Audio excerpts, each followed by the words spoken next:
Comenzamos este 11º vídeo de la unidad didáctica 2, en el que hablaremos de los órganos de los sentidos y de los efectores. La función de los órganos de los sentidos no es otra que captar información para llevarla al encéfalo, donde se procesará para percibir las sensaciones. Esto quiere decir que no son los ojos los que ven, ni el oído el que escucha, sino que es el cerebro en el que se producen esas sensaciones que llamamos vista y oído. Si bien tradicionalmente los sentidos se dividen en 5 sentidos: tacto, vista, gusto, olfato y oído, debemos saber que actualmente tenemos identificados muchos sentidos, como por ejemplo el de la propiocepción, el que nos permite reconocer dónde están las partes de nuestro cuerpo sin ni siquiera verlas. Recordamos este esquema en el que un estímulo, venga del interior o del exterior de nuestro cuerpo, lleva su información y es captada por un receptor. Esta información se convierte en un impulso nervioso, que no es más que un impulso eléctrico que recorre las neuronas hasta llegar al cerebro. En el cerebro se interpreta esa información, se elabora una respuesta adecuada que se envía mediante un impulso nervioso hacia los efectores, donde se lleva a cabo la respuesta que ha indicado el cerebro. En este caso, como estamos hablando de los órganos de los sentidos, nos vamos a centrar en el estudio de los receptores. Comenzamos por el órgano del tacto. Lo único que vamos a comentar acerca del tacto es que el tacto es un sentido que se encuentra distribuido por todo el cuerpo, debajo de la piel, y que tenemos asociados al tacto diversos sensores que cada uno percibe una diferente sensación, como por ejemplo el frío, que es diferente del calor. Luego tenemos el dolor, la presión y lo que conocemos comúnmente como tacto. Los receptores del sentido del gusto son unos órganos llamados papilas gustativas que se encuentran distribuidas por la superficie de la lengua.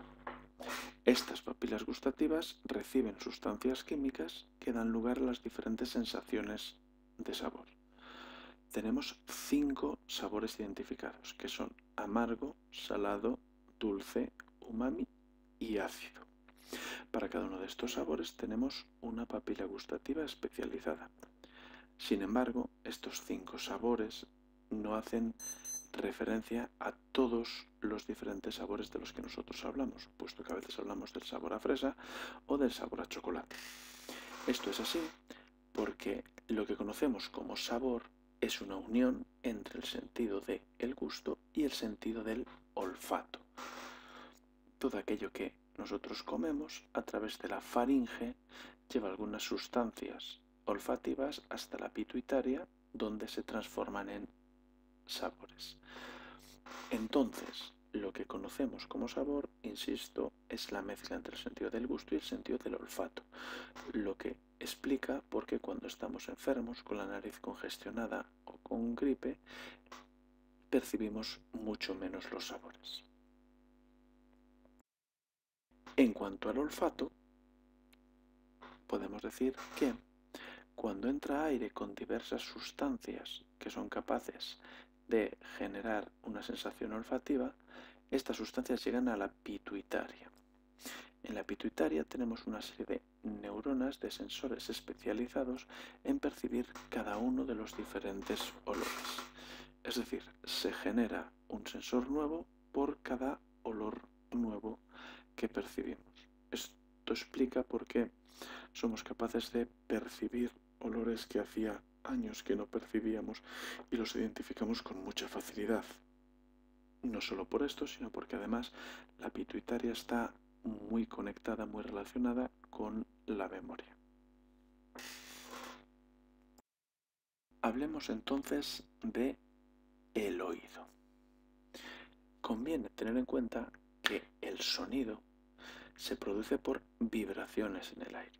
Cuando hablamos, el aire que emitimos por nuestra boca, genera una vibración en el aire que nos rodea que se va extendiendo en todas las direcciones, lo que ocurre con cualquier otro sonido que seamos capaces de percibir. Estas vibraciones del aire llegan hasta el pabellón auditivo, que tiene unos pliegues que se encargan de dirigir todas esas vibraciones del aire hacia el conducto auditivo. Al final del conducto auditivo, estas vibraciones golpean una membrana a la que llamamos tímpano. Este tímpano, al moverse, transmite su movimiento al martillo, que es un huesecillo que golpea el yunque, que es otro huesecillo que al ser golpeado se mueve y mueve el estribo, que es otro huesecillo que está directamente conectado a la ventana oval. De esta forma, el movimiento del tímpano se transfiere a un movimiento en la ventana oval. La ventana oval da comienzo al caracol, donde hay un líquido que se mueve debido a los impactos de la ventana oval. Y es este líquido el que al moverse genera la sensación auditiva, genera el impulso nervioso que viaja por el nervio auditivo hasta el cerebro, donde se genera, ahora sí, la señal auditiva. De esta forma, el oído transforma unas vibraciones en el aire en una señal eléctrica que el cerebro es capaz de percibir. Además, en el oído, por encima del caracol, tenemos los canales semicirculares, que son unos canales semicirculares llenos de un líquido que cuando nosotros nos movemos se mueve dentro de esos canales semicirculares, dando lugar al órgano del equilibrio. Es lo que permite al cerebro, al encéfalo, saber en qué situación, en qué posición estamos y cómo mantener el equilibrio para no caernos. Aquí podemos observar las vibraciones cómo llegan al tímpano y cómo al llegar al tímpano se mueven el martillo, el yunque y el estribo, generando de esta forma el impulso eléctrico que necesitamos para que el cerebro pueda interpretar ese sonido correctamente.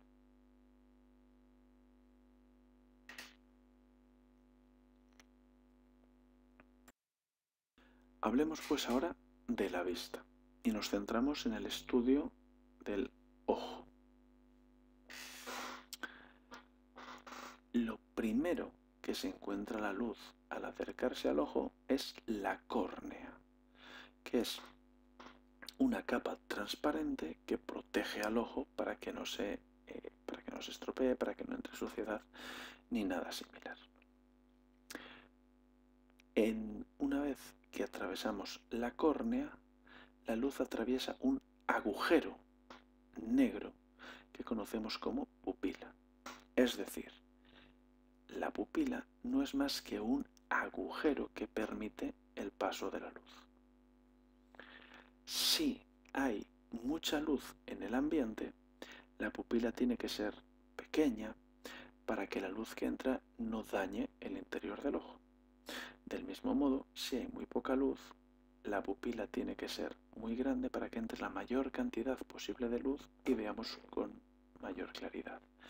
Este movimiento de la pupila lo realiza el iris, que es un músculo que rodea la pupila que tenemos de diferentes colores y cuya única función es contraerse cuando queremos que la pupila se haga más grande y dilatarse cuando queremos que la pupila se haga más pequeña. Recordemos que la pupila no es más que un agujero. Pues bien, una vez que la luz ha atravesado la córnea y la pupila, se encuentra con el cristalino. El cristalino es una lente que en lugar de ser de cristal es de un material biológico cuyo objetivo es enfocar la luz para que los rayos de luz lleguen justo hasta la retina. La retina es la capa del ojo que está llena de receptores de luz. Tenemos los conos y los bastones que unos se encargan de percibir la luz en sí y otros de percibir los colores. En cualquier caso, cuando la luz llega a estos receptores generan de nuevo una señal eléctrica que viaja por el nervio óptico hasta llegar al encéfalo, donde se interpretará dando lugar a la sensación de vista.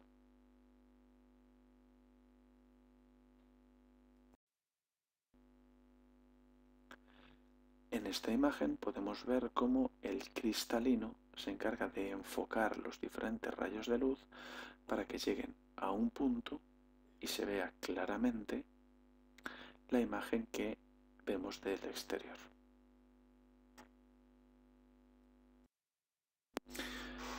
Volvamos por última vez al esquema que ejemplifica la función de relación.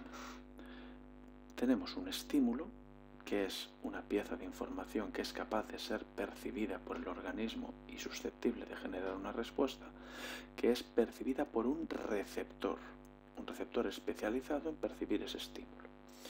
El receptor no solo recibe ese estímulo, sino que lo transforma en un impulso nervioso que no es más que una señal eléctrica que viaja por las neuronas y que llega hasta el cerebro. En el cerebro se interpreta ese impulso eléctrico dando lugar a la sensación y se genera, de ser el caso, una respuesta que viaja en forma de impulso nervioso hasta llegar a los efectores. Y los efectores son los que llevan a cabo la respuesta, que generalmente en el caso del sistema nervioso se trata de un movimiento.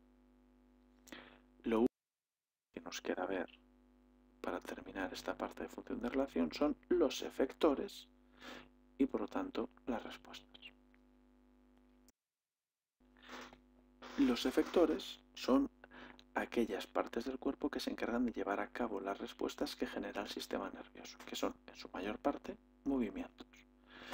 Y los que se encargan de llevar a cabo estos movimientos son de forma conjunta los huesos y los músculos.